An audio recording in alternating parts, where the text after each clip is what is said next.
was a dream project.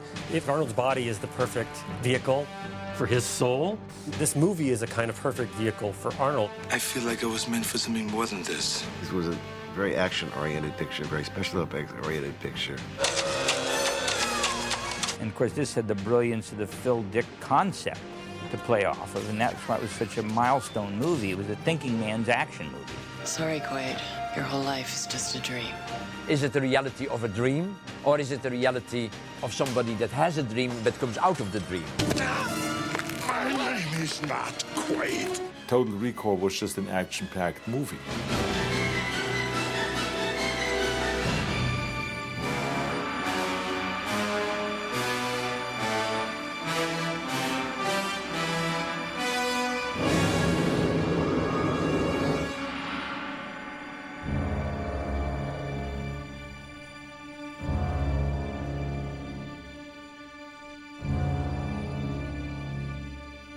I think it was probably 74 that I optioned this story. It was Phil Dick, who was then not a known author at all. Phil Dick was a struggling pulp writer most of his career until Blade Runner got made. Phil Dick is concerned with what is reality. Virtual reality, the idea, you feed the senses and your brain will construct an entire world inside of your mind.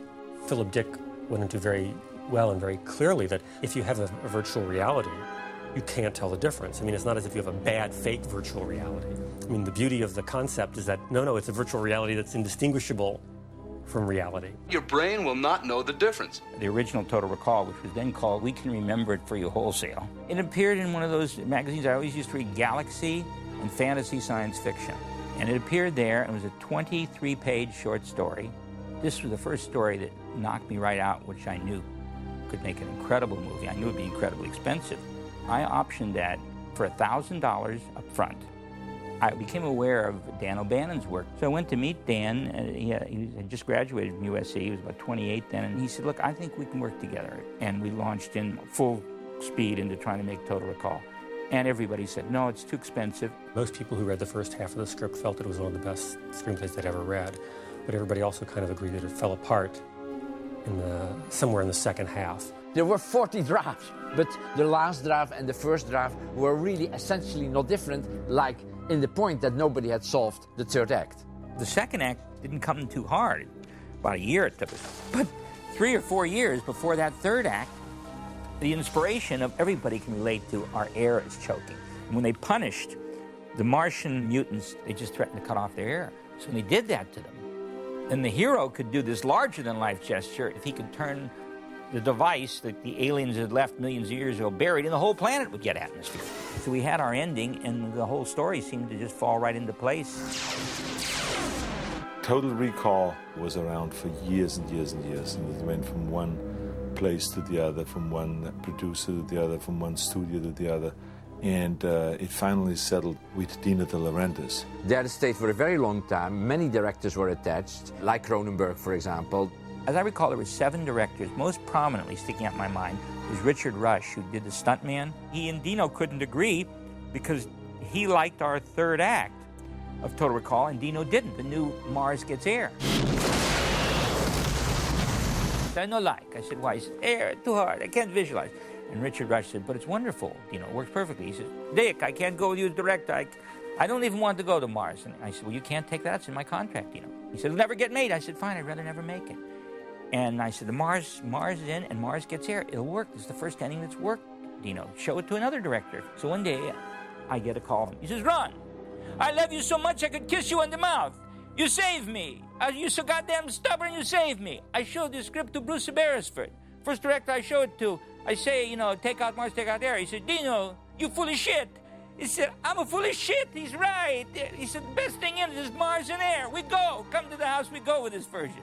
So I went to the house, we all hugged each other, and Bruce went to Australia, and we started pre-production with Patrick Swayze in the lead. And it was during that period, after all this time, 7 years, that Dino's public company, which we had formed a year or two earlier, finally he had several flops in a row, and he had to go bankrupt, and that included the Total Recall project. So Beresford called us. He says, the movie's off. Dino's gone bankrupt. He fired 80 people, and they're tearing down the sets as I look out the window. And we had thought that was it. Let's do it. Do what? Move to Mars. Arnold had always loved it, but he wasn't as big a star as he was. He read it 4 years earlier. I was always on top of that movie and checked it out because I loved that story. Dino felt that the story would work much better if it's not me starring in it. And he had his reasons for it. I was not about to argue his reasons because he had his, and I had mine why I should be doing it, of course. You know, that was the way it went. Drive! Drive! Would you please repeat the destination? Arnold really wanted to do it and never got the chance. Dino was very adamant you won't get it. So when the project was in jeopardy and when Dino had to sell it, Arnold rushed to Mario Casar and said, that is the script you have to buy for me. So they bought it. Within the next few hours, they made a deal.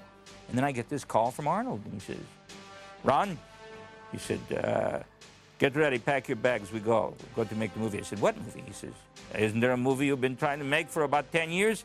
I said, oh, it's in bankruptcy. He said, well, I just took it out. Back up. We're making the movie right away. And that was it.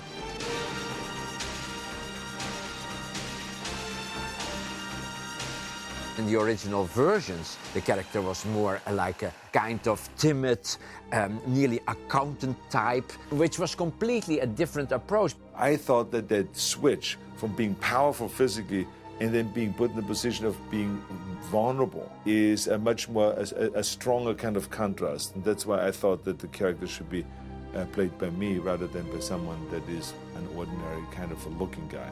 You know from the minute you see Arnold that eventually he's going to go in the phone booth, take off his shirt, and Superman, and here we go.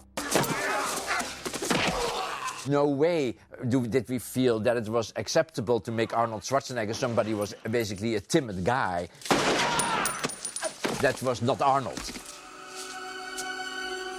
The first thing I did was I called Paul Verhoeven and I said, remember when we met a few months ago after you came out with RoboCop? And I said to you, he says, Paul, you and I, we have to work together. You're exactly my style of directing, my style of visual looks. It's a visual feast watching your movies. It's extraordinary. So he says, yeah, I remember that. And I said, well, I have the project for us now. Arnold needs a director that he really respects. And Paul's like a real tough guy. And Arnold's a big 900-pound canary. You know, he squawks, he gets what he wants, but he respects Paul a lot. Paul has a certain way of directing. He's very energetic. He's outrageous. You know, he's always continuously, you know, like, well, I think that you can go around the corner, I mean, much faster, and then you go bang, bang, bang, bang. Can you not? I mean, why not? I mean, let's do it again. Let's do it again. I mean, this is how he talks. All the time. It's like I pushed him, you know, and I helped him. I was laying with him on the floor or in the mud and say it's like this, and you should. I think you have to give more accent to this word or push this a little bit harder. It has to be a bit faster. Don't be so slow. Do it 3, 4, 5 times. And because Arnold is a guy that has in fact no ego in that direction, you know, he's not like, oh, basically don't hurt me. It's more like, oh fuck yeah. I mean, he's open-minded. It's somebody that looks at his own problems, mistakes, or whatever, and is able to deal with that instead of saying they're not true. It's all fine. I'm great. I'm wonderful. He's not like that at all. And all of a sudden, all the pieces came together in that. And we didn't go to Australia. We went to Mexico. Paul sent me to the Ames Research Institute in San Francisco. They sent me to Houston to walk on the Space Lab. We started contacting colleges that were doing research on how one might live on another planet, gathering research, showing it to Paul. And then he felt free to make a movie. Like a normal movie, you get illustrators in, starting to draw concepts that are in the script. We built models of different settings in the movie. It was a pretty big budget movie at the time, very, you know, pretty expensive movie. And the only way we could do it is to go down to Mexico. And there were 10 stages. 9 of them we kept building sets. And so every stage had maybe 3 or 4 sets built on them to fill these huge 180 by 80, 90-foot wide stages. We worked 7 days a week for almost 9, 10 months. And it was the only way to get it done. There were local locations that we used. We used the Zocalo down in the subway system. But of course, we also repainted the whole subway system, painted it gray. So even if we were on location, it was a monumental task. the choice of going to Mexico City was a great choice because the architecture in Mexico City is unlike anything else. We found architecture that's called New Brutalism. It was a very dark, a bit heavy-handed, concrete style that gave the movie a very definite architectural production design. We felt that it would be nice to be inside a nuclear reactor. You know, nuclear reactors, they have these poles that go in water. And I thought, okay, if suppose that these poles are gigantic, you know, that they are like skyscrapers, that big, and they're hanging from the ceiling. What we found, which was skyscrapers that were designed, let's say, in a kind of really a bit surrealistic way in the beginning of the century. And Bill Flandel was looking at these things, and then somehow he say, well, you know, that's something like that, but how do we do that? It would stick out of the ground and something like that. And so we threw it on the ground, the book. But it came in a situation on the ground that it was reversed. So suddenly, the skyscrapers that were raising up were hanging down. And then we looked at it and looked at each other and said, wow, that's it, that we're going to do, that looks great. The experience in Mexico working with Arnold and the crew, and the Mexican crew we had, which was a great crew too, I mean, it was wonderful. And I think back to Total Recall with a lot of warmth and pleasure. Everybody be careful, yeah? Whenever you shoot in Mexico, that weeds out right away the strong from the wimps. You know, you're in the middle of like the smog capital of the world. The breathing was like 2 packs a day of cigarettes just to breathe the air in Mexico City. Our producer / UPM, Elliot Schick, one of the toughest guys in Hollywood, had to be medevaced out. His eyeballs bugged out. Paul was very sick near the end. They used to have an ambulance, I think, on the set for him so that they could, you know, give him fluid and everything to keep him going. And one had to be constantly mindful of the sprinting distance to the nearest restroom at any time you were filming, and that, of course, added a layer of complexity to what we were doing. The Americans sometimes get really carried away with all this kind of stuff, you know, living clean and not to get any germs noticed. Everybody laughed at me because I was a complete hypochondriac. I was terrified to go to Mexico. I wouldn't brush my teeth with any water but bottled water. And finally, every week I insisted on a B12 shot. Everybody said, what good is that? That's bullshit crap, you know. But I was one of the only 2 people that didn't get sick were me and Arnold. He survived very, very well. I mean, he had his own food flown in from Los Angeles, and he had his own cook that was making his stuff in his trailer. So the only time that he got sick was when his cook got sick and he had to eat with us. It was clear that to keep the budget in balance, we could not afford, next to Arnold, some other people that would be extremely expensive. Rachel came in the first day and Sharon came in the second day. And I did scenes with them personally. I just tested them and did the scenes of Arnold. And after 3 days of casting, I said to Arnold, I think we have the girls, you know. I mean, this is Rachel and this is Sharon.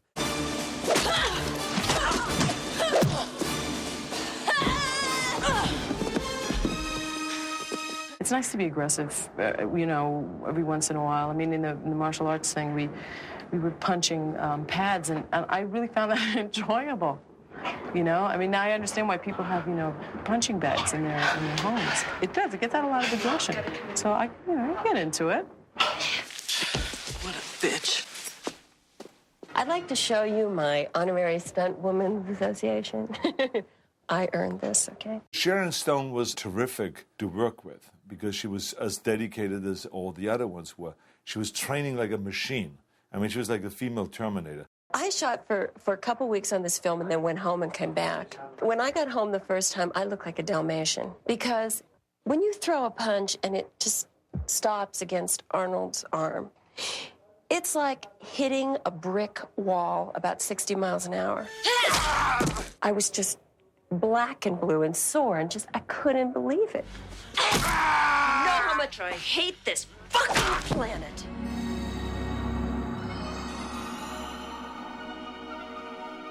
This was one of the last of the non-digitally composited movies, so we had to figure out ways of filming with cameras and actual miniatures almost all of the images. Except for the skeletons that appeared on the skeleton screens, everything that you see is something that has been created and photographed by a camera. Well, that's a rumor, isn't it? I think so. For example, when we see Arnold on the train heading into the Mars City, the camera pulls away from that. You see Arnold in the window of the train. The camera pulls up, and you can see all of Mars. It's a geography shot. It sets the exposition of what Mars looks like. And that was done with 3 different scales of miniatures and motion control camera moves that tied them in together. Very complicated and very difficult to do. I think back now when we have the ability to digitally enhance shots, how much easier things like that would be if we were doing them today.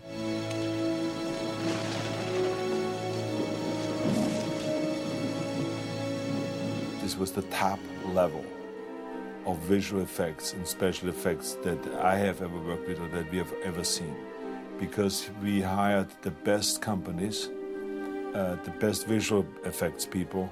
Everyone was the best. I worked on the skeleton sequence, which was one of the first pieces of CG in a feature film. Part of the problem had been up to that point that CG didn't look real. It didn't look photoreal. So it took until like Abyss and like Total Recall, where things were starting to look real enough for people to include in the film. The way this sequence was done was the original photography was shot. Then later we came back to do the reenactment with Arnold and the extras who had been in the original photography. We then had to stage Arnold later. He came in, put on all of our little reflective balls. All this stuff had to be computed at high resolution, shot on our film recorder, and then we took it and gave it to DreamQuest.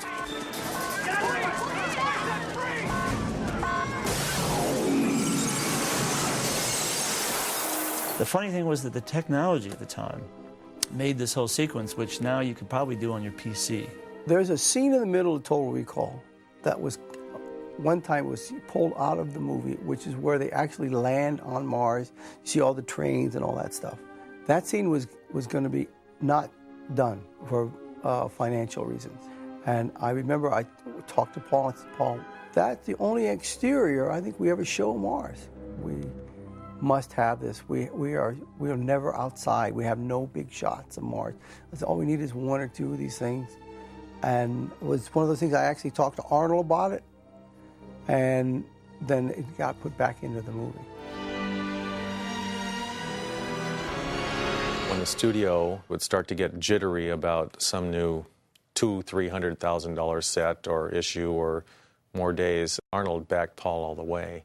You know, it takes a lot to buffalo these studios, and Paul was happy that Arnold was behind him every second, and it helped because he's the cash cow.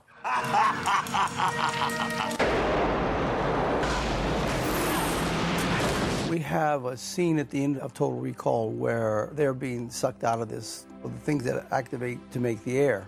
Well, as we were shooting the movie, Paul had the idea of tilting it so that they would be hanging this way, and it would look like they don't have to have any wires or anything that way.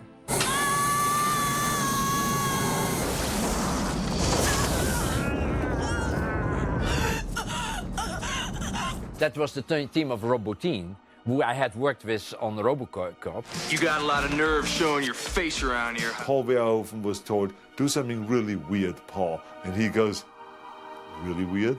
Yes. Of course, the people looked stranger than in any other movie that you've ever seen. All that stuff was done by Robotine. Basically, doing makeup effects, special makeup effects for the picture, and also doing special visual effects, character visual effects, like people transforming, things like that. The difference of the two is that the first, which is the special makeup effects, are applying makeups and things to an actor, so it changes their physical appearance, and they perform with those. The special visual effects, or the character effects, are basically cable-controlled creatures or people that actually transform. There's no actor involved. We hope you enjoyed the ride.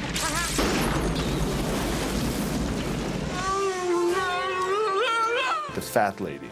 We used a real actress so you could see, oh, she looks like him. You start laughing, you think it's Arnold, but then her face splits open.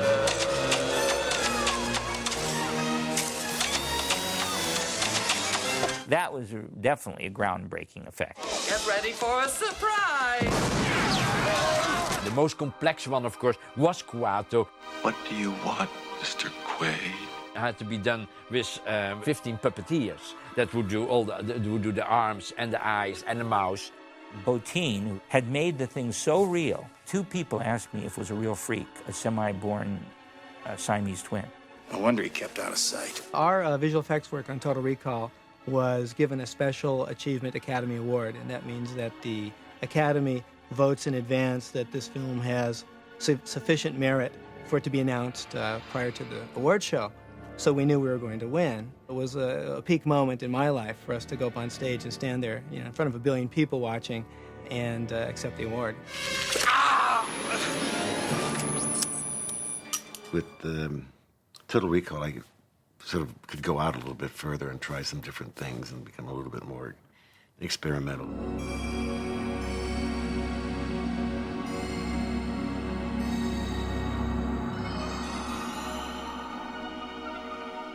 I think the score for Total Recall was, fairly avant-garde. It was very difficult.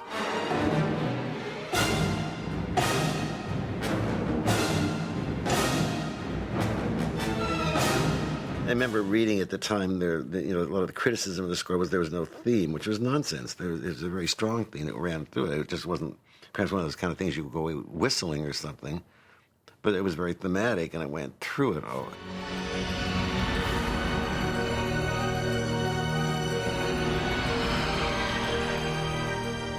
Paul and I work very well together because Paul can talk to me in intellectual and emotional terms, because you can't verbalize music. How does one describe the color red?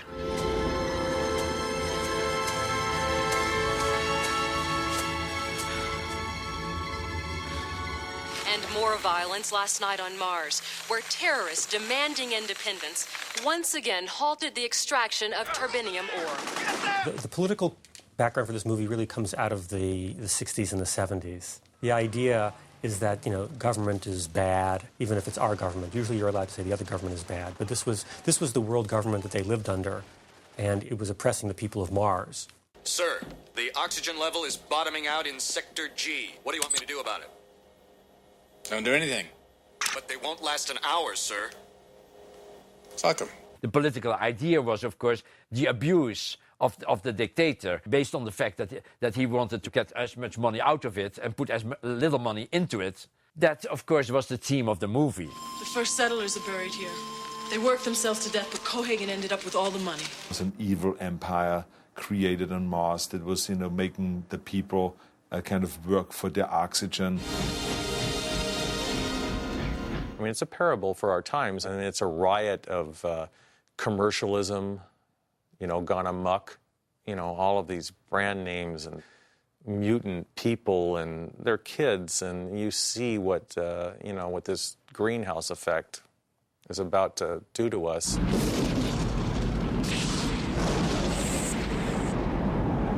Let's go. I felt that it was extremely important for me, from a philosophical level, to make a movie that had 2 levels, and that both levels throughout would always be consistent, and that you could never say, now we are in a dream, or now we are in reality. It was Paul Verhoeven who honed in on the idea that we should really take seriously the idea that the whole thing might really be a dream. What is a dream? What is just an imagination? What is an artificial reality? What is an implanted reality? Stop punishing yourself, Doug. You've got to want to return to reality. Even at the very end, there is no decision made. And at the very end, he says, kiss me fast before the dream ends, isn't it? If it is a dream. And then we fade to white. The music brings the other team in, isn't it? At the very end. If you listen to the music, Jerry Goldsmith brings in the theme of let's say, of Dream. It wasn't a thing, it was a little motif. I think it was electronic, actually. And it was sort of planted earlier in the movie, I guess, is sort of one of the big question marks. From the point of view that it was all a dream, he gets lobotomized. Of course, an audience with Arnold Schwarzenegger in the main part would not want him to dream. So to a large degree, by choosing Arnold, there was a preference for reality. You're not here, and neither am I. People saw the movie and they came out of it saying, well, was it a dream or was it real? Because I thought that would just kind of be, people would sort of take that as like just a little curly cue at the end, and they wouldn't really take it seriously. But they did, they got into it. You think this is the real Quaid? It is. The film was attacked because of the violence. I accept violence on a much higher level than a lot of other people do. For me, it's just another way of showing things. It's my dreams or my nightmares or whatever that I basically give to the audience. The scene on the elevator was a good example on that. An innocent bystander is killed. But I thought, okay, this is just a piece of meat. That's a very uncomfortable statement, of course. This whole body was blown to pieces, really. I shouldn't laugh about it, but I laugh about it because it's film. It's not real. A lot of people have complained that there are 50, 60 people killed or something like that. Kill them all! Yeah, that's true. He is supposed to be a really super agent in it, James Bond in Square. So I felt that he was a guy that was able to blow away everybody. We really didn't do it so it felt like it was exploitation. I mean, it was just horrific. Consider that a divorce. The original line was, consider this a divorce, and then he shoots her. But I mean, we felt that was a little too cold-blooded. The violence in the movie is extreme, yes. And in fact, was more extreme when the movie was made. And ultimately, we toned it down. We had to tone it down because of the MPA gave us an X. I thought that it fit in perfectly well, the body count, because it was a very hectic kind of a movie. But of course, Paul, I think, gave them that cut so they have something to complain about. And then he would cut it down. See you at the party, Richter! So it was on both sides, were people that admired it and others that really felt it was over the top and disgusting, which is really nothing new. Your mind, it is the center of your life. It is everything you hear, everything you see, everything you feel. It is everything you are.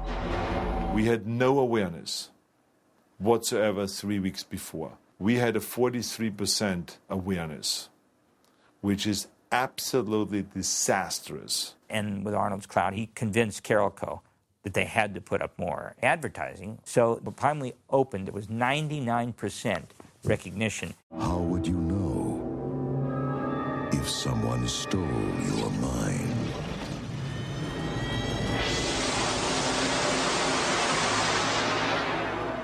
I think for its time it did very well. I mean, it made a lot of money, and all over the world, I think at that time it was $250 million. It was a big hit. It opened very big. And everybody really liked it. Whenever I go anywhere in the world, Total Recall is always mentioned. Everyone in the world recognizes the title because the movie was so big. That just shows you how big it was in my career, how important it was in my career. And it really made me make a big leap forward because of Total Recall. Kiss me quick before you wake up.